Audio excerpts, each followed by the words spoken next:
Constants of security on grid कर दिया हमने, single sign on, protection of credential, interoperability with local security solutions, exportability, support for secure group communication, support for multiple implementation. Done है। बाकी ये chapter सब हो गया। अब इस चैप्टर में एक बहुत इंपॉर्टेंट चीज रहेगी। अभी हम बुक रीडिंग कर रहे थे, अब नॉर्मल, ठीक है, सब कर सकते हैं इसको। यही सारा डिस्कशन किया जो हमने ऑलरेडी सब लिटरेचर तैयार किया था, डिस्कशन किया था, ठीक है। कंप्यूटिंग टेक्नोलॉजी चैप्टर नंबर 5 कर रहे थे अपन। याद रखना इस अटेम्प्ट के लिए वेरी वेरी हॉट चैप्टर होगा। ये एक चैप्टर कम से कम 10 मार्क्स का वेटेज रखता है, 8 मार्क्स का आना चाहिए इस बार।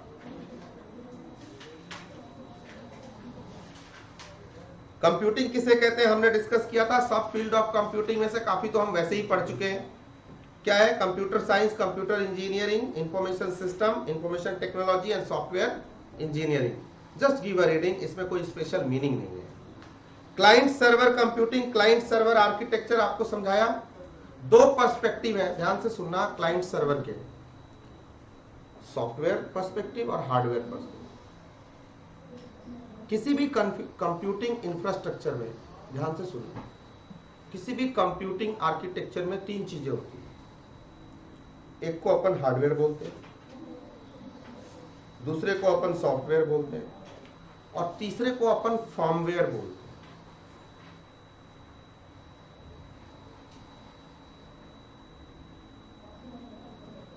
FW क्या मतलब होता है फर्मवेयर का? सोचा कभी?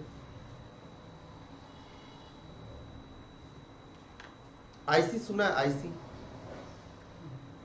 Integrated circuits, circuitries. Chip word सुनते हो? चिप, चिप लगा है इसमें, चिप लगा है। क्या चिप लगा है? पहले क्या होता था? साउंड रिकॉग्निशन सिस्टम अलग होता था, सॉफ्टवेयर होता था, और एक साउंड कार्ड और लगाते थे। पिक्चर अलग तरीके से सॉफ्टवेयर उसको हैंडल करता था, और पिक्चर कार्ड अलग लगाते थे, SD कार्ड, XD कार्ड लगाते थे। अब कंपनियों ने क्या किया, या वो हार्डवेयर था या सॉफ्टवेयर था, कंपनियों ने क्या किया, हार्डवेयर और सॉफ्टवेयर को जोड़ करके एक हाइब्रिड टेक्नोलॉजी बनाई, जिसका आज जमाना है। हर चीज की हाइब्रिड टेक्नोलॉजी बन रही है आज के डेट में। हाइब्रिड टेक्नोलॉजी बनाई, चिप बना दिया उसका, सॉफ्टवेयर और हार्डवेयर दोनों को मिक्स करके चिप बना दिया, और वो प्रोसेसर में इनबिल्ट कर दिया। अब तुम्हें पिक्चर कार्ड, SD कार्ड, ये कार्ड, वो कार्ड, साउंड कार्ड लगाने की जरूरत नहीं है। वो प्रोसेसर के अंदर वो चिप, वो IC इनबिल्ट हो गई। वो फर्मवेयर है। वो क्या है? फर्मवेयर है।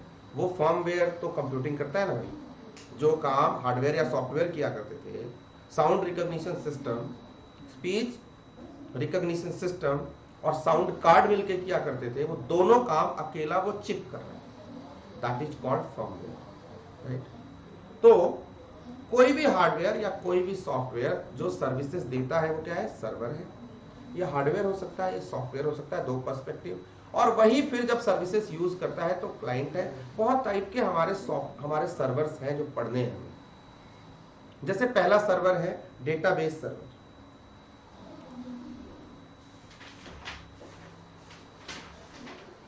डेटाबेस सर्वर, ध्यान से सुनना, एक एक करके सुनना। मैं कंप्यूटिंग करता हूं, मैंने आपको क्या कहा, किसी भी कंप्यूटिंग इंफ्रास्ट्रक्चर के अंदर 3 चीजें होती हैं। कोई भी कंप्यूटर के अंदर 3 ही चीज होती है। इसका प्रेजेंटेशन, इसके अंदर एप्लीकेशन, और इसके अंदर डेटाबेस। एकदम डाउट क्लियर रखना दिमाग में। किसी भी कंप्यूटिंग इंफ्रास्ट्रक्चर के अंदर, किसी भी सिस्टम के अंदर, किसी भी कंप्यूटर मोबाइल के अंदर ये 3 चीजें ही होती है, जिनको हम पैड बोलते हैं, ठीक है। P फॉर प्रेजेंटेशन लेयर, जो आपका मॉनिटर है, जहां आप सारा टैब मेन्यू के थ्रू काम करते हो, ग्राफिक यूजर इंटरफेस बोलते हो। ये यूजर है, इसके सामने क्या है? ग्राफिक यूजर इंटरफेस है, और उसके साथ साथ क्या है? प्रोसेसर है, जो कमांड्स को एग्जीक्यूट कर रहा है। वो कमांड्स किसके हैं? सॉफ्टवेयर से गए हैं, एप्लीकेशन सॉफ्टवेयर है।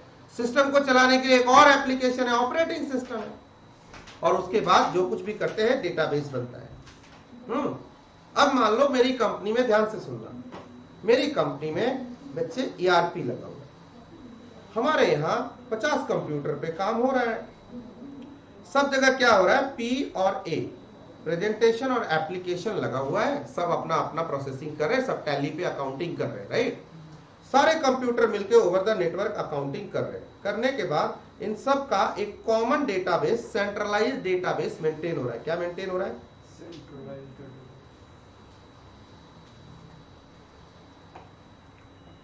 तो ये सारे कंप्यूटर्स ने मिलकर एक सेंट्रलाइज्ड डेटाबेस क्रिएट कर दिया, और डेटाबेस क्रिएट किया तो क्या होगा, यहाँ पे एक सॉफ्टवेयर DBMS रन कर रहा होगा, डेटाबेस मैनेजमेंट सिस्टम, तभी तो ये मेंटेन हुआ। आप पढ़ चुके हो। अब मान लो तुम्हें इससे ना डेटा चाहिए, तुम्हें इससे रिपोर्ट चाहिए, तुम क्या करोगे? एक्सेस करोगे, एक्सेस करोगे, राइट। ये एक्सेस देता है, किसको एक्सेस देता है? ये एक्सेस देगा किसी कंप्यूटर को, ये एक्सेस देगा किसी एप्लीकेशन को। मतलब किसी प्रेजेंटेशन और किसी एप्लीकेशन को एक्सेस देगा, तब देगा जब वो प्रेजेंटेशन लेयर, वो यूजर या वो सिस्टम एक्सेस कंट्रोल के दायरे में आता होगा, नहीं तो नहीं देगा। तुम चाहते हो एक्सेल में निकालना, और एक्सेल वो डेटाबेस एक्सेस देता ही नहीं, तो एक्सेल में नहीं निकलेगी रिपोर्ट, PDF में निकलेगी। चाहिए तो ले लो, नहीं तो जाओ। तो ये क्या हुआ, अब ये सर्वर है और तुम क्लाइंट हो गए। ये डेटाबेस सर्वर है, जैसे ऑरेकल अगर डेटाबेस सर्वर प्रोवाइड करे डेटाबेस मैनेजमेंट सिस्टम के साथ, तो हम बोलेंगे ना ऑरेकल बेस्ड, ऑरेकल 10G वाला, 12C वाला, 19C वाला, क्या, या SQL सर्वर, तो इसको हम बोलेंगे डेटाबेस सर्वर। समझ में आई बात? बहुत सिंपल बातें हैं लॉजिक के साथ। क्या? A database server is a server computer that run database software, मतलब डेटाबेस मैनेजमेंट सिस्टम, जैसे माइक्रोसॉफ्ट SQL सर्वर एटसेट्रा। आपके बहुत सारे डेटाबेस मैनेजमेंट सिस्टम के नाम आप जानते हो, right. Database server are usually used along with customized business application such as accounting and marketing system। जिस टाइप का एप्लीकेशन को एक्सेस वो देगा, उस टाइप में आप एक्सेस करके रिपोर्ट जनरेट करके फर्दर उसको डिसीजन मेकिंग में यूज कर सकते हो। और इस डेटाबेस सर्वर पे एक database model, user specific model चल रहा होगा। अगर मल्टीमीडिया कंटेंट है तो यहाँ ऑब्जेक्ट ओरिएंटेड डेटाबेस मॉडल होगा, उसी बेसिस पे ये डेटाबेस मैनेजमेंट सिस्टम काम करता होगा। ठीक है, सिंपल। दूसरा है फाइल सर्वर। ऐसे समझो, एक सर्वर जहां पे सारा फाइल रखा हुआ है, आर्काइविंग करके सारे सिस्टम से कंप्यूट करके फाइल यहां रखा जाता है, फिर जिसको एक्सेस करना है यहां से एक्सेस करेगा।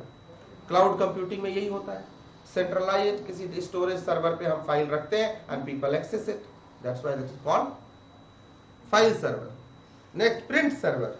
मैंने आपको मजाक मजाक में कह दिया था, एक हसीना 16 दीवाने ऑर्गेनाइजेशन का एग्जांपल दिया था। एक कॉमन प्रिंटर होता है ऑर्गेनाइजेशन के अंदर, उसी को सारे लोग ऑफिस के यूज कर रहे होते हैं, प्रिंट सर्वर। सेम एग्जांपल यहां दिया हुआ है, just you have to read. इतनी सी बात है, इससे ज्यादा कोई बात नहीं है इसके अंदर। इंटरनेट सर्वर, जो आपको इंटरनेट के ऊपर सर्विसेज देता हो, जैसे बताना जरा, यूट्यूब क्या है? इंटरनेट सर्वर है। फेसबुक क्या है? इंटरनेट सर्वर है। मतलब जहां भी इंटरनेट सर्विस प्रोवाइडर की सर्विसेज मिलती हो, ओवर द इंटरनेट जो कुछ भी मिल रहा है, सब इंटरनेट सर्वर है। जैसे एग्जांपल देता हूं, वेब सर्वर। मेरा वेबसाइट ढूंढोगे कहां मिलेगा? GoDaddy के वेब सर्वर पे, तो वो क्या इंटरनेट सर्वर है। वो क्या करता है? वेब होस्टिंग करता है और वेब को अपने पे स्टोर करता है और दो लोगों को एक्सेस देता है। तीन बातें, इसके अलावा चौथी बात नहीं होगी। कल तुमने देखा था ICICI बैंक का वेब सर्वर, क्या था वहां पे? उसका ऑनलाइन बैंकिंग का जो पोर्टल है, वेबसाइट है, वो वहां रिसाइड करता है, वो वहां स्टोर्ड है। अब जब कोई यूजर एक्सेस करना चाहेगा तो वही वेब सर्वर उसे, उसका चिंटू को उसका एक्सेस देगा। Web server is a server computer that runs software that enables the computer to host an internet website. Simple. The two most popular web servers are Microsoft Internet Information Services and Apache. Hostinger भी है, GoDaddy भी है, Cyberspace भी है, बड़े सारे हैं। ठीक है, उसके बाद क्या है? Mail server. तुम आउटलुक का मेल यूज करते हो, जीमेल यूज करते हो, वाईमेल यूज करते हो, ये सब क्या है? वेब मेल सर्वर्स है। मैं अपनी वेबसाइट पे info@omtrivedi.com यूज करता हूँ, info@karbiknowledge.com यूज करता हूँ, वेब मेल है वो भी मेल सर्वर पे ही जाके होस्ट होता है सारा मेल। आप वेब सर्वर पे स्पेस लेते हो, वो कहता है इसके साथ 5 मेल फ्री है, होस्टिंग के साथ 5 मेल्स फ्री है। क्या मतलब है? मतलब 5 मेल्स को रखने का मेल सर्वर भी तुम्हें एडिशनली प्रोवाइड करेगा। तुम्हारे सारे मेल्स जाके वहीं पे रहेंगे, वहीं से डाउनलोड होके तुम्हारे सिस्टम पे आएंगे जब तुम इंटरनेट से जुड़ोगे। सिंपल। एप्लीकेशन सर्वर जो डिफरेंट एप्लीकेशन को होस्ट करता हो। Application server is a software framework dedicated to the efficient execution of procedure, program, routine, scripts for supporting the construction of an application. For example, ध्यान से सुनना, मेरा ERP है, तो ईआरपी क्या मैं इंप्लीमेंट सबके सिस्टम पे करूंगा? नहीं, मैं क्या करूंगा, एक कॉमन सर्वर बनाऊंगा, ईआरपी यहां होगा और यहां से इसके कई यूजर इसको यूज करेंगे। पोर्टेबल एप्लीकेशन का प्रिंसिपल लगेगा। समझ में आई बात? सब इंटरकनेक्टेड है, ये तमाम तरह के सर्वर है। अब आपसे मैं बात करना चाहता हूं, what do you mean by computing architecture? Very very important, very very hot topic. एक 5 नंबर का क्वेश्चन अगर इससे आया या 4 का, तो don't get surprise in this attempt, mark it as very very hot. ठीक है, आपको क्लैरिटी हो रही है, थॉट क्लियर है, डाउट्स नहीं है, सारा पुराना पढ़ा हुआ सब मर्ज हो रहा है, सब समझ में आ रहा है, इंटरकनेक्ट हो रहा है। एक सब्जेक्ट को, एक टॉपिक को दूसरे से कनेक्ट भी करते रहो। वहां इसलिए वो पढ़ा था क्योंकि यहाँ इसलिए ये पढ़ रहा हूँ, यहाँ इसलिए ये पढ़ रहा हूँ क्योंकि इसका मीनिंग वहां पे ये था। ये सारी चीजें बार बार ना आती हैं अलग अलग जगह पे। मजाक में कह देता हूं मैं कि पुराने पाप हैं, ये आएंगे वापस लौट के। ठीक है, अब सुनो जी, कंप्यूटिंग आर्किटेक्चर, ये आप लिखोगे मेरे साथ, बाद में आऊंगा मैं बुक के ऊपर।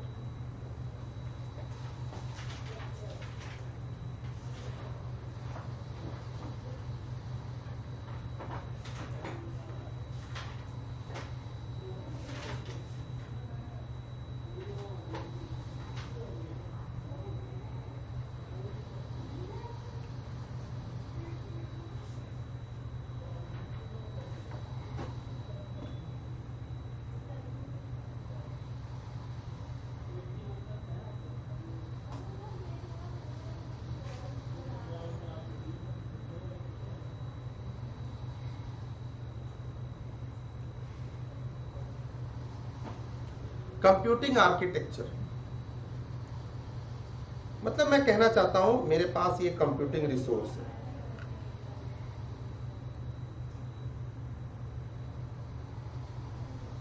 ध्यान से सुनो, ये किन चीजों से बना हुआ है?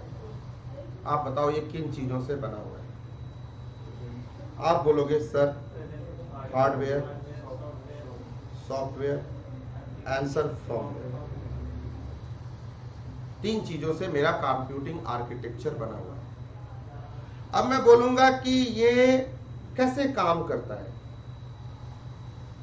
नेक्स्ट सवाल, how does it work?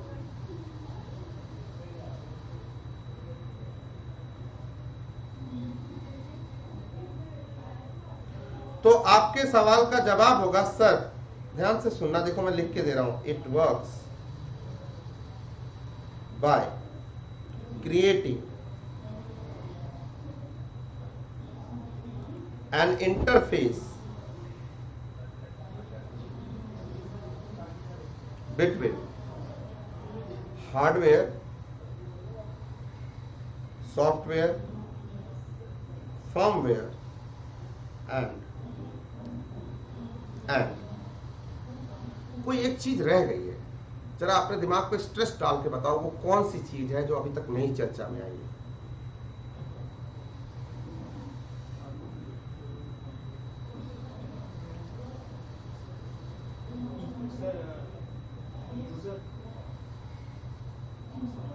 User की बात नहीं हो रही, मैं कंप्यूटिंग आर्किटेक्चर, मैं डब्बे की बात कर रहा हूं, मैं तो बंदे की बात ही नहीं कर रहा।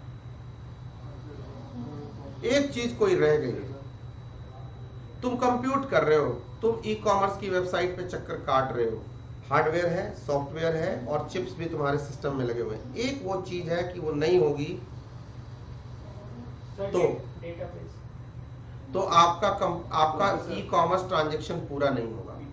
नेटवर्क, प्रोसेसर, मिडलवेयर, एपीआई, क्या उसके बगैर तुम एड टू कार्ट का बटन क्लिक करोगे? और करोगे भी तो क्या कंप्यूटर को समझ में आएगा? क्या हार्डवेयर सॉफ्टवेयर के बीच में ग्लू का काम कोई कर रहा होगा? नहीं कर रहा होगा। एपीआई नहीं होगा तो आप लिखो मिडलवेयर। शॉर्ट में यहां लिखने के लिए, समझने के लिए, बहुत सारे मिडलवेयर होते हैं, यहां एपीआई।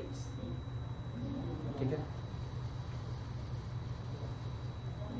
आपको कंप्यूटिंग करके दिखाया था। कंप्यूटिंग आर्किटेक्चर की जब मैं बात करता हूं, मतलब मैं किसकी बात कर रहा हूं? पूरे कंप्यूटर की बात करता हूं। और जब कंप्यूटर की बात करता हूं तो 3 लेयर होते हैं, ध्यान से सुनना। सबसे पहले तुम्हारे कंप्यूटर के अंदर एक मदरबोर्ड होता है। क्या होता है?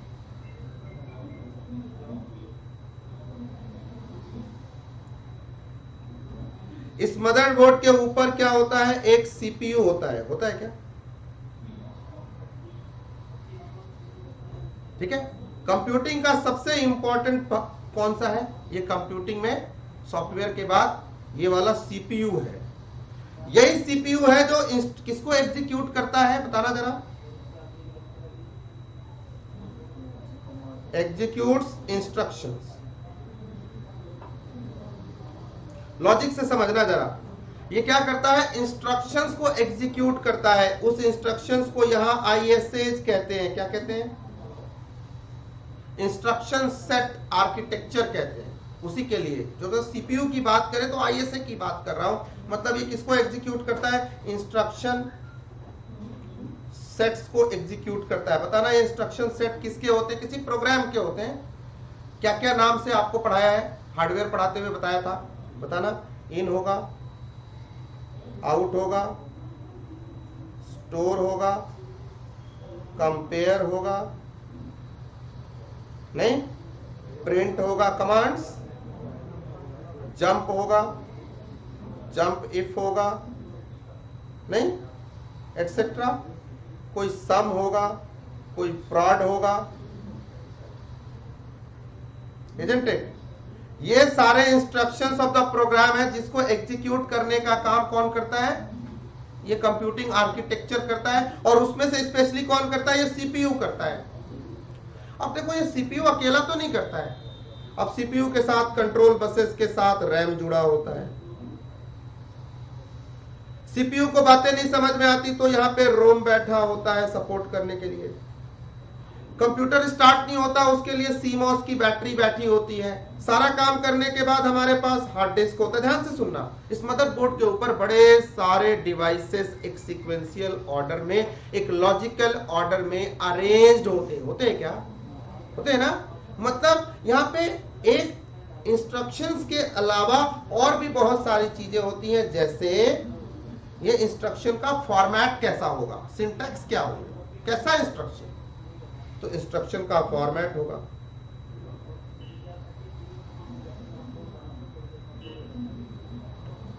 उसके अलावा यहां पे मेमोरी होगी क्या? उसका आर्किटेक्चर होगा, मेमोरीज कैसे बनी होंगी। और प्लस इसमें इस मदरबोर्ड का डिवाइसेस का एक सीक्वेंशियल अरेंजमेंट होगा। उसको मैं बोलूंगा कि इसका डिजाइन होगा, आर्किटेक्चरल डिजाइन होगा इस कंप्यूटिंग का। सो बोलूंगा मैं चौथा, design of computing architecture.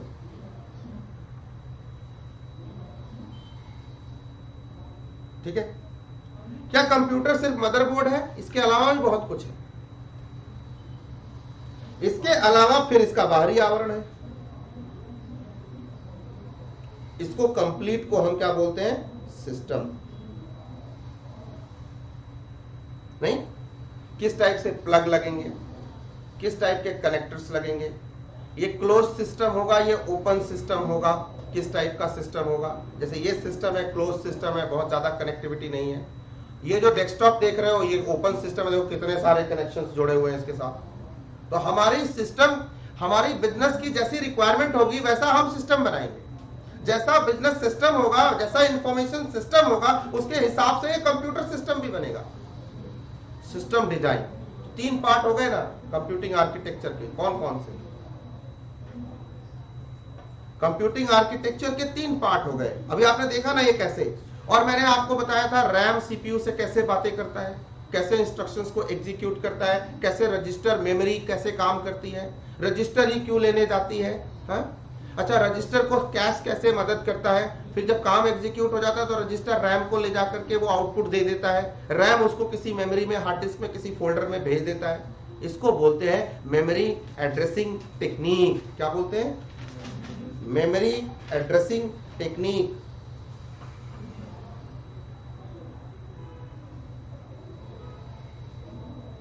Technique. समझ में आ गई बात? इतनी चीजों को मिलाया, अगर इतनी बातें आप समझ गए तो ये कंप्यूटिंग आर्किटेक्चर है। Computing architecture refers to the interface of hardware, software, firmware and middleware, and it works to execute instructions, it works to work on instruction formats, there are memory and memory addressing techniques, and there is a design of particular architecture। इतनी बातें मिलाई मैं कह सकता हूं ये computer architecture है। और इसके 3 पार्ट होते हैं, जैसा कि आपने देखा, यहीं पे देख लो 3 पार्ट कैसे। जब मैं इसकी बात करूंगा, सिर्फ सीपीयू की बात करूंगा, मैं बोलूंगा ये ISA है, इंस्ट्रक्शन सेट आर्किटेक्चर है। जब मैं इस मदरबोर्ड की बात करूंगा, MB की बात करूंगा, मैं बोलूंगा ये कंप्यूटर का क्या है, माइक्रो आर्किटेक्चर है। क्या है? माइक्रो आर्किटेक्चर है, या इसी को CO बोलते हैं, कंप्यूटर ऑर्गेनाइजेशन भी बोलते हैं। क्या बोलते हैं?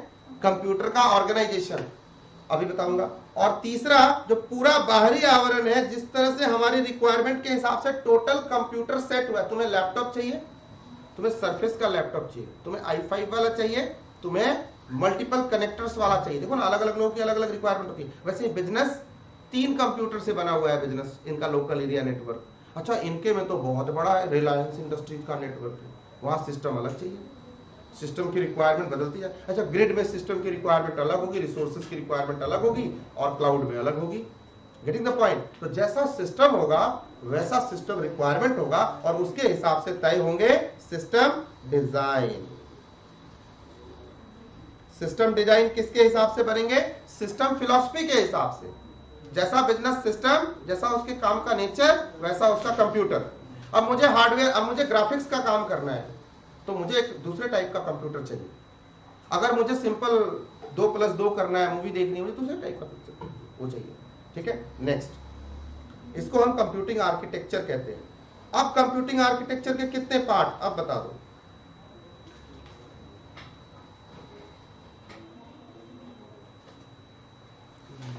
कंप्यूटिंग आर्किटेक्चर के 3 पार्ट।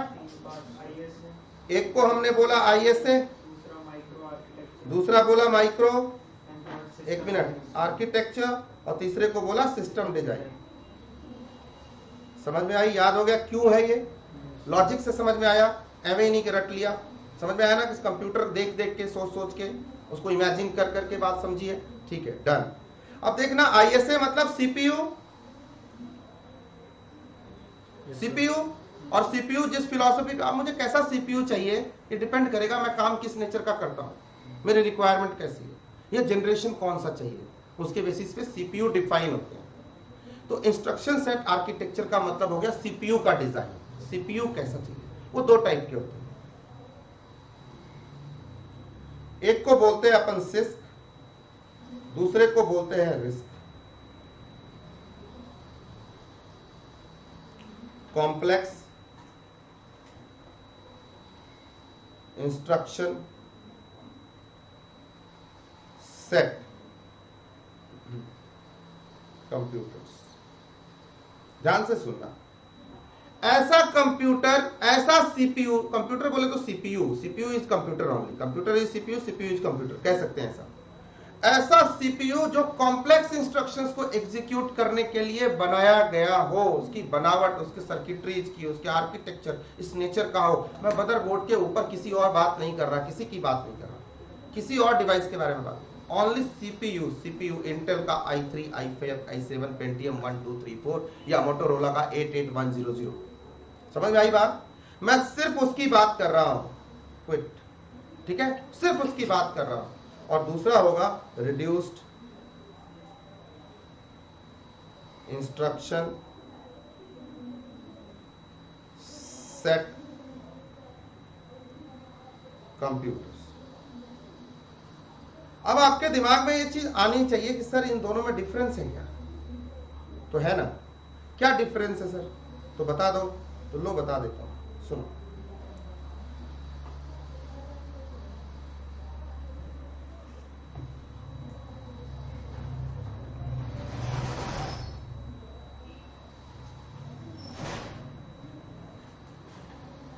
ध्यान से सुनना, कंसंट्रेट करना। आजकल के पीसी में जो यूज होता है ना, यहीं से शुरू करते हैं। जो मेरे पीसी में यूज हो रहा है, जो आपके पीसी में यूज हो रहा है, क्या हो रहा है? i3 i5 यही हो रहा है।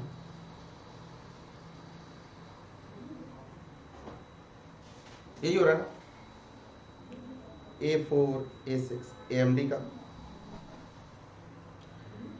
या कह सकते हैं ये जो मॉडर्न कंप्यूटर में यूज होता है, ये सिस्क है। और जो पेंटियम सीरीज है, बुक में लिखा होगा पेंटियम सीरीज सिस्क है, गलत है, रिस्क है। जो पेंटियम सीरीज है, जो IBM का MC 88100 माइक्रो कंट्रोलर 88100 है, ये क्या है? ये रिस्क। अब ये तो डिवाइस से हमने समझा दिया आपको क्यों है। अब डाउट आ रहा होगा दिमाग में, क्यों कहा रिस्क से? ध्यान से सुनना। अब इंसान टेक्नोलॉजी के इवोल्यूशन से फुर्तीला हो गया कि लेजी हो गया? लेजी हो गया। हम कैसे कमांड देते हैं? हम ऐसे बोलते हैं किसी को A1 + A2 + A3 + A4 + A5, हम बोलते हैं A1 × A2 × A3 × A4, नहीं बोलते। हम बोलते भाई A1 से A9 तक मल्टीप्लाई कर लियो, ऐसे देते हो ना कमांड एक्सेल में। कैसे लिखते हो?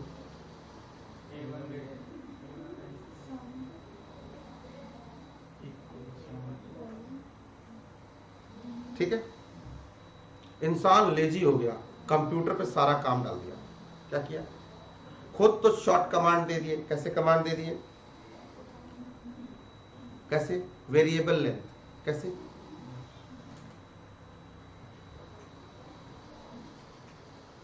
कैसे? कॉम्प्लेक्स। क्या हुआ? यूजर्स और programmers job is reduced, but CPU है ना, will have to work more. अब CPU को खुद ढूंढना पड़ेगा क्या कहने का इसका मतलब है। चल रोम के पास, रोम पहले A1 समझाएगा, फिर A2, फिर A3, फिर A4, बोलेगा रैम ला A1 A2 A3 A4 A5, ऐसे करके समझेगा, समझाएगा, फिर मांगेगा, फिर करेगा, कंप्यूटिंग करेगा। बेचारे को बड़ा खिंचा दिया, रो रो के करेगा। ठीक है। रिड्यूस पर CPU टास्क हैज इंक्रीज्ड। बस ये समझना, इंसान लेजी हुआ, प्रोग्रामर लेजी हुआ और सिस्क कंप्यूटिंग आ गई। ठीक है। अब सुनो, जब काम कॉम्प्लेक्स होगा तो सर्किटरीज भी कॉम्प्लेक्स होंगी, है ना? तो लिखो, there are large number of circuitries with micro codes, और हर एक सर्किटरी का एक माइक्रो कोड होगा। ठीक है। इसीलिए मैंने बोला मॉडर्न पीसी में ये यूज किया जाता है। अब जरा बचपन में चलो, पहले ये नोट करो, मैं रिस्क पे बाद में आता हूं, वैसे वर्षा रिस्क हो जाएगा। अच्छा, जब ये माइक्रो सर्किटरी बहुत ज्यादा है, कंप्यूटर को काम ज्यादा करना है, इंसान को सिर्फ इंस्ट्रक्शन देने हैं छोटे से वेरिएबल लेंथ के, तो बताना यहाँ पे पावर कंजम्पशन ज्यादा होगी क्या? काम ज्यादा करेगा, पावर कंजम्पशन ज्यादा होगी। लिखो ना, मोर लॉजिक के साथ लिखते चलो।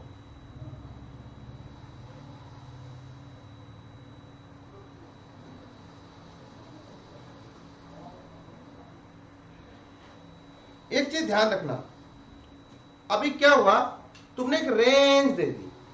सीपीयू क्या, तुम्हें क्या पढ़ाया था? तुम्हें बताया था, वीडियो दिखाया था। वीडियो में क्या बोला था? सीपीयू, हमें लगता है सीपीयू बड़ा स्मार्ट है, बड़ा इंटेलिजेंट है, बट ऐसा नहीं है, वो तो भुलक्कड़ है।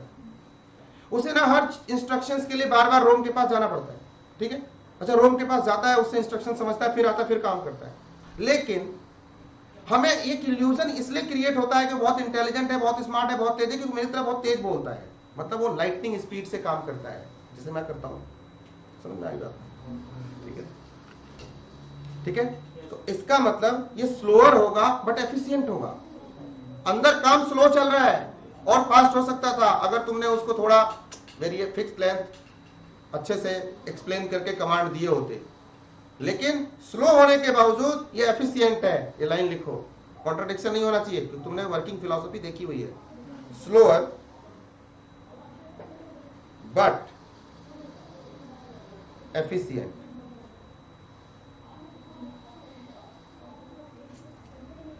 यूजर के लिए आसान है, बोल दिया मैंने, यूजर के लिए आसान, बस इतनी सी बात। और जब इतना बढ़िया क्लर्क चाहिए तुम्हें, इतना बढ़िया स्मार्ट क्लर्क चाहिए, एक्सपेंसिव होगा।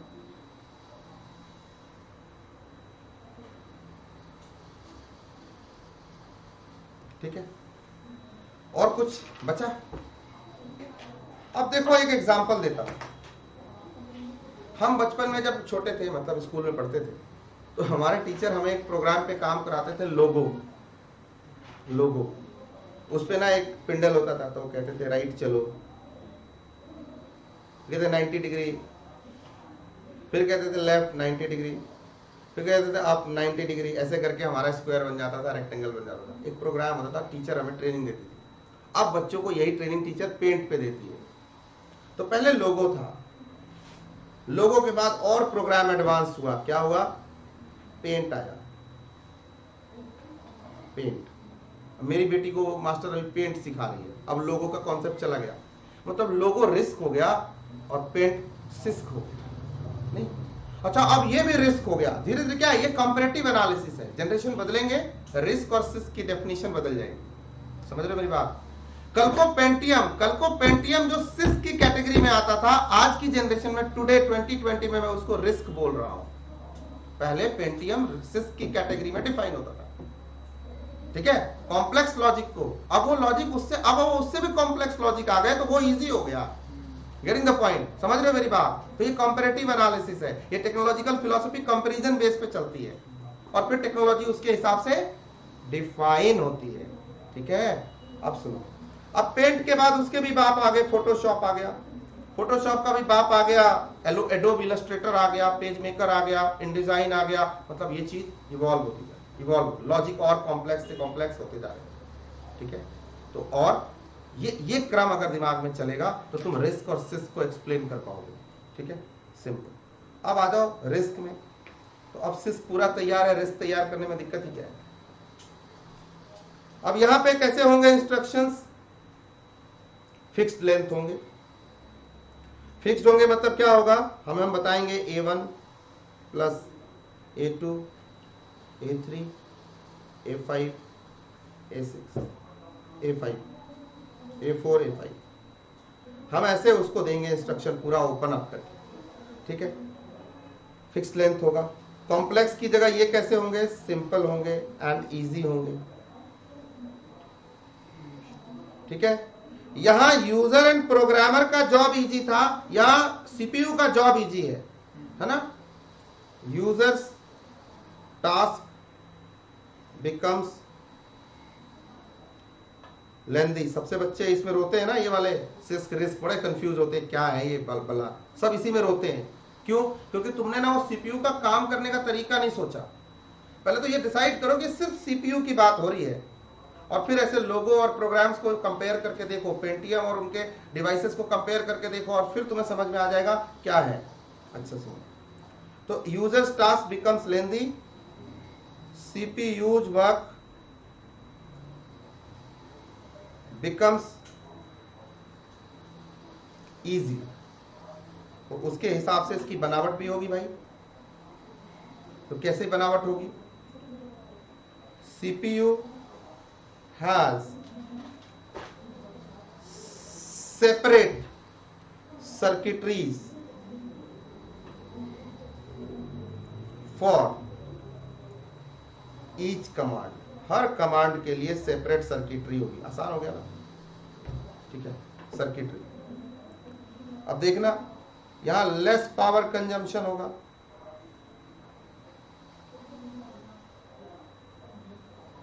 होगा क्या? ये फास्टर होगा बट इनएफिशिएंट होगा।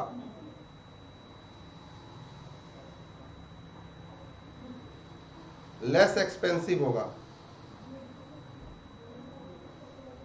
अब और कितना जानना चाहते हो यार, इतनी तो तुम्हारी बुक में नहीं है, इतना तो तुम्हारे बुक में नहीं है, लेकिन ठीक है, जरूरी था। हाँ, रेफरेंस आ सकता है तो हमें पता होना चाहिए। ठीक है, चलो डन है। रिस्क से समझ गया, दिक्कत तो नहीं होगी, है ना। इंस्ट्रक्शन सेट आर्किटेक्चर, तो बस इस साल का एक सवाल ले लो, आएगा, मेरा ऐसा मानना है, आएगा ये। नेक्स्ट, अब दो चीजें हो गई, क्या, माइक्रो आर्किटेक्चर, सिस्टम डिजाइन। अब बोलो माइक्रो आर्किटेक्चर किसे कहते हैं?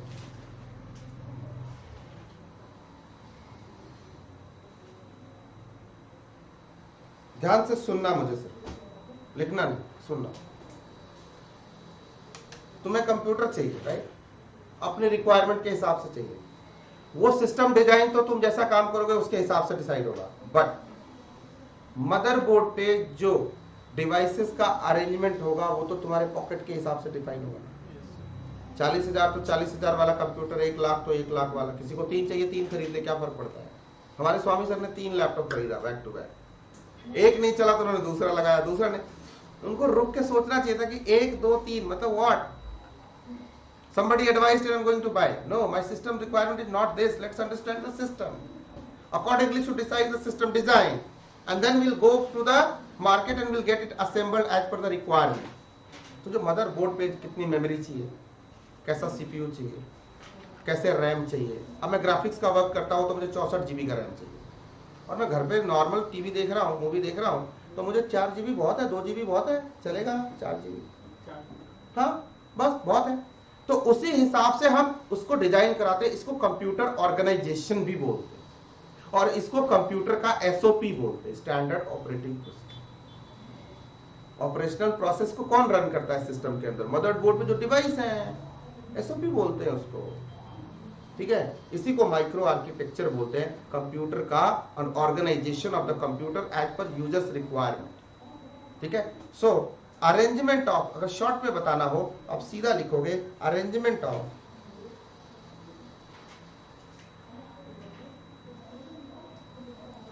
Devices on the motherboard, on the motherboard.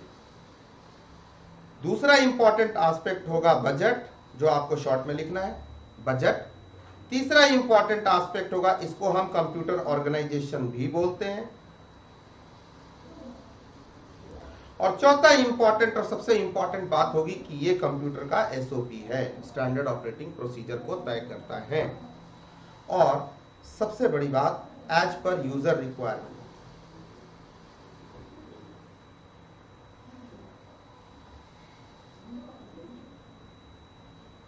ठीक है, इतनी सी बात है micro architecture.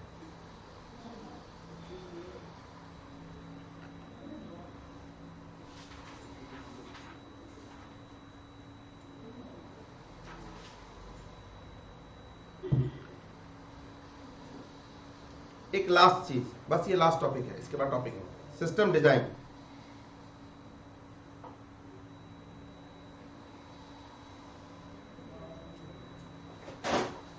What do you mean by system design? कोई बता सकता है? ऑर्गेनाइजेशन की कैसी रिक्वायरमेंट है? ध्यान से सुनना, डिपेंड्स, ध्यान से सुनना, depends upon type of organization, its type of information system, and type of network। ये 3 चीजों पे हम सिस्टम डिजाइन को डिस्कस करके फाइनलाइज करते हैं। अगर मुझे बहुत नेटवर्किंग करनी है, अपने कंप्यूटर से बहुत सारी नेटवर्किंग करनी है, तो क्लोज सिस्टम काम नहीं आएंगे, मुझे ओपन सिस्टम्स काम नहीं आएंगे, क्लोज सिस्टम काम नहीं आएंगे मैक एयर की तरह और इस सरफेस की तरह। मुझे ओपन सिस्टम्स लगाने पड़ेंगे, जैसे ये वाला है, सीपीयू लगा के, और इसमें बहुत सारे स्विचेस, हब, बहुत सारे इसमें कनेक्टर सब देने पड़ेंगे।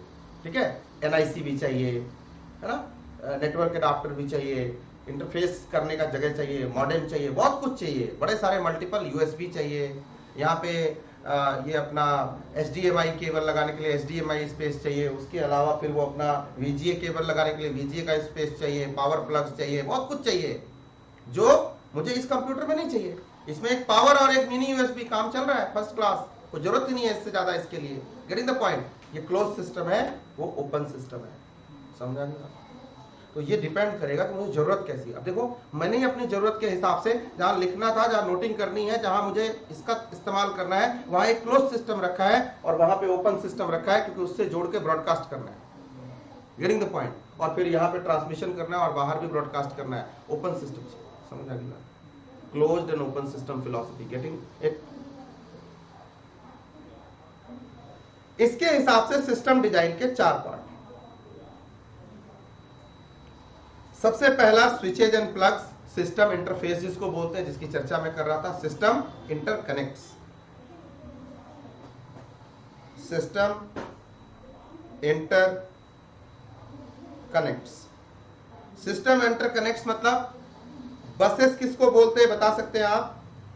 वायर्स, बसेस बताया था ना, सीपीयू के अंदर ऐसे ऐसे ऐसे ऐसे ये बसेस बने, इन्हीं पे ट्रांसपोर्टेशन होता है, बसेस। कैसे बसेस चाहिए? 62 बिट, 32 बिट, याद है मैंने बोला था अलग अलग कंप्यूटर में अलग अलग होते हैं। किस टाइप के स्विचेज चाहिए आपको? मेरे को तो 2 ही चाहिए यार, है ना। और कैसा प्रोटोकॉल चाहिए, किस रूल पे काम करने वाला सिस्टम चाहिए? सिस्टम को जोड़ने के 3 ही सिस्टम है, 3 ही चीज है। एक तो वायरिंग केबलिंग, दूसरा उसके स्विचेज जो दूसरे से जोड़ेंगे, और तीसरा वो नियम जिससे वो जुड़ेगा और कम्युनिकेट करेगा। सीधी बात है। तो मेरा सिस्टम सबसे बात करने के लिए तैयार हो गया। जैसे हमारा ऑर्गेनाइजेशनल सिस्टम होगा उसी हिसाब से ये हम 3 चीजें उसमें जुगाड़ करेंगे। इसको हम बोलते हैं सिस्टम इंटरफेस या सिस्टम इंटरकनेक्ट्स, सिस्टम को दूसरे सिस्टम से जोड़ने वाला पंगा। ठीक है, नेक्स्ट। अब हम बात करेंगे सीपीयू ऑफलोड की, मैकेनिज्म की। क्या है बताता हूं। सीपीयू ऑफलोड मैकेनिज्म, ध्यान से सुनना।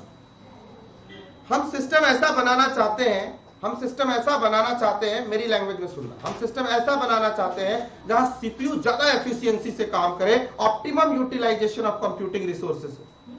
तो क्या होगा ना, कुछ चीजों को हम हर बात के लिए सीपीयू को डिस्टर्ब करना, हर बात के लिए सर से पूछना जरूरी है नहीं होता। कहीं बोल देते ना, हर बात को बॉस को पूछना जरूरी है ऑफिस में, नहीं, कुछ उसके नीचे असिस्टेंट होंगे और कुछ काम डायरेक्ट कर लो यार। Getting the point? अगर हम लोगों को ऑटोनॉमी देते हैं, डिसेंट्रलाइज करते हैं, तो एफिशिएंसी बढ़ती है। सीपीयू भी कहता है कि हर चीज के लिए मेरे पास, क्योंकि जनरली तो यही अजम्पशन है ना कि एक मेमोरी में भी कोई चीज जाती है सीपीयू से होके जाती है। कुछ चीजें उसने बोला कि आप डायरेक्ट कर लो, जैसे डीएमए, डायरेक्ट मेमोरी एक्सेस। अगर डेटा के साथ कोई मैनिपुलेशन नहीं हो रहा, सिर्फ कॉपी पेस्ट हो रहा है, या डेटा इधर से उधर कॉपी इधर से उधर मूव कर रहा है, उस काम के लिए सीपीयू की इन्वॉल्वमेंट, सीपीयू का कंप्यूटिंग टाइम यूज करना यूजलेस है। इसको हम बोलते हैं DMA, direct memory access.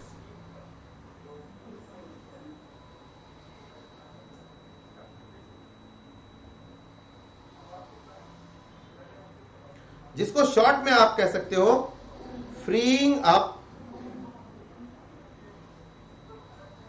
Of CPU's computing time to make it efficient, right? To make it efficient. ठीक. Third,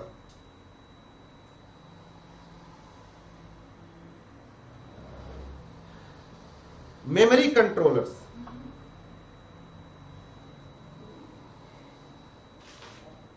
अब आप बोलोगे सर ये मेमोरी कंट्रोलर्स क्या होते हैं? ध्यान से सुनना। जब सीपीयू रैम से बातें कर रहा था, याद है, सोच समझ के बताया था वो डिजाइन, ऐसे नहीं बताया आपको। जब सीपीयू रैम से बातें कर रहा था तो इसके बगल में 2 बटन लगे थे, एक को बोला था सेट, दूसरे को बोला था इनेबल, और बोला था ये कंट्रोल बसेस हैं। क्या है? कंट्रोल बसेस हैं। यही मेमोरी कंट्रोलर है, जिस मैकेनिज्म से सीपीयू डिफरेंट मेमोरी से कम्युनिकेट करता है। इसको क्या बोला मैंने? Control buses, wires. समझ में आई बात? मतलब जिस तरीके से सीपीयू और मेमोरी आपस में बातें करते हैं तो हमें ये भी डिफाइन करना होगा ना, क्योंकि ये तो अक्सर बातें करेंगे। तो ये कंट्रोल बसेस किस नेचर के होंगे, कैसा, कितनी स्पीड होगी, क्या टेक्नोलॉजी होगी, सब बातें उसी के हिसाब से सिस्टम डिजाइन होगा। जितना लोड होगा इंस्ट्रक्शन का उस हिसाब से मेमोरी और सीपीयू आपस में बातें करेंगे। तो हमें ये सिस्टम डिजाइन का हिस्सा है, ये डिसाइड करेंगे तब माइक्रो आर्किटेक्चर मॉडल मदरबोर्ड पे वैसा ही बना के लगा देगी, और हमारे बजट के पॉकेट के हिसाब से। डिजाइन तो हम कुछ भी कर सकते हैं, पॉकेट में भी पैसे भी होने चाहिए ना, ठीक है। तो सबसे बड़ा पार्ट क्या हो गया, सिस्टम डिजाइन। उससे छोटा पार्ट क्या हो गया, माइक्रो आर्किटेक्चर। और उससे छोटा पार्ट क्या हो गया, इंस्ट्रक्शन सेट आर्किटेक्चर। ऐसे लेयरिंग होगी। समझ में आ गई बात। And the last one is multi processing.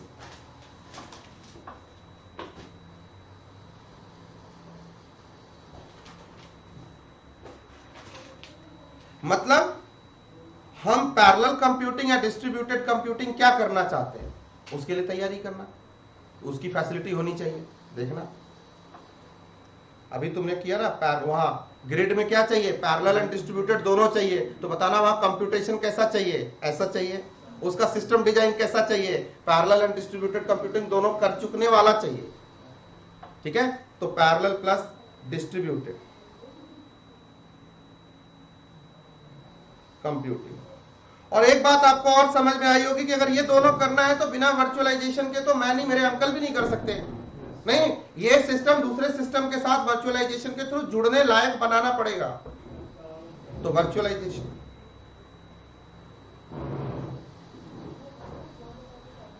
और इतना ही नहीं, फिर उसके बाद यहाँ ऑपरेटिंग सिस्टम भी चाहिए, फिर यहाँ पे बहुत सारे एप्लीकेशन सॉफ्टवेयर भी चाहिए। ये सारी चीजें मैं मिला दूंगा तो क्या मेरा सिस्टम डिजाइन तैयार होता है, जरा इमेजिन करके देखो। यही होता है क्या किसी भी सिस्टम के अंदर, सारा ओवरऑल फिलॉसफी। इतने को जोड़ा तो मेरा सिस्टम डिजाइन तैयार होगा। अब ये ऑप्शन आपको दिया कि आप किस टाइप के ऑर्गेनाइजेशन या किस इंडिविजुअल यूजर के लिए, या किसी बड़े ऑर्गेनाइजेशन के लिए, छोटे ऑर्गेनाइजेशन के लिए, या किसी ग्रिड के लिए या क्लाउड के लिए, किस आर्किटेक्चर में कौन सा कंप्यूटर आप यूज करना चाहते हो, आपको डिसाइड करना है। ये पैरामीटर्स हैं, इन पे आप डिसाइड करोगे कैसा डिजाइन तैयार करना है। इसीलिए मैंने बोला कि सिस्टम फिलॉसफी के हिसाब से बनेगा। और सिस्टम फिलॉसफी कहती है इतनी चीजों को भैया ध्यान रखना। तभी जाते हो ना, जब ईआरपी इंप्लीमेंट होगा तो जो सॉफ्टवेयर इंजीनियर आएगा, जो हार्डवेयर इंजीनियर आएगा, जो सिस्टम डेवलपर आएगा, जो कंसल्टेंट आएगा, वो बताएगा भैया ऐसा कंप्यूटर लगेगा। तो वो सिस्टम डिजाइन को कंसीडर करके आपको बोलता है कंप्यूटर असेंबल कराने के लिए। जैसे मैंने जब ये अपना रिकॉर्डिंग सिस्टम बनाया होगा तो मेरे को क्यों नहीं कह दिया लैपटॉप पे कर लो, कुछ सोच के बोला होगा ना कि सर ये लैपटॉप वाला सिस्टम काम नहीं करेगा। लैपटॉप लिखने के लिए ठीक है, अगर आपने रिकॉर्डिंग करनी है तो आपने सिस्टम कुछ इस टाइप के बनाने होंगे। एक मॉनिटर होगा, वो जुड़ा होगा, क्योंकि प्रोजेक्टर भी लगाना होगा, स्प्लिटर होगा, तो बहुत सारी चीजें होंगी। स्प्लिटर है तभी तो ये है। और ऐसा करने के लिए आपको सीपीयू वाला ऐसा कैबिनेट वाला बनाना पड़ेगा सारा। इसमें भी, इस कंप्यूटर में भी वही सब चीजें हैं जो वहां है, बट दोनों का आर्किटेक्चर अलग है। माइक्रो आर्किटेक्चर भी फिर उसकी वजह से बदल गया और सीपीयू का डिजाइन भी बदल गया। और उसने कहा कि सर अब देखो ना, इस पे जो सीपीयू लगी होगी i3 i5 और उसमें जो लगी होगी ये लैपटॉप के हिसाब से बनी होगी, वो उसके इतने पतले में कहाँ आया होगा, इसमें अलग डिजाइन होगा इसका, ठीक है। तो उसने बोला भैया वो वाला सिस्टम लगाओ, उससे आपको बड़े सारे वायर्स, बड़े सारी चीजें कनेक्ट करनी है।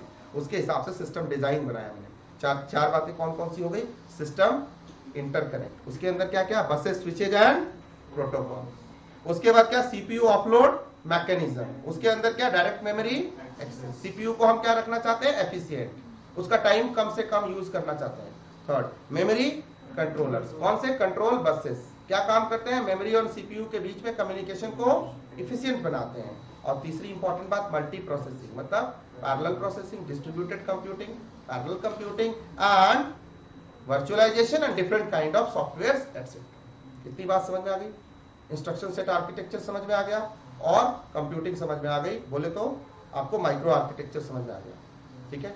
ये one of the typical part है आपके सिलेबस का, और हमें लगता है आपने अच्छे से समझा, लॉजिक से समझा, कंप्यूटर के काम करते हुए ऐसे सोच के कि यार ऐसे करता है काम। याद रखना, कल मिलेंगे मॉर्निंग में, कल शुरू करेंगे नेटवर्क। कल दोनों टाइम सिर्फ नेटवर्क पढ़ेंगे, और कुछ भी नहीं पढ़ेंगे, एंड लेट्स सी कि कितना फिनिश कर पाते थे। ठीक है, थैंक यू सो मच।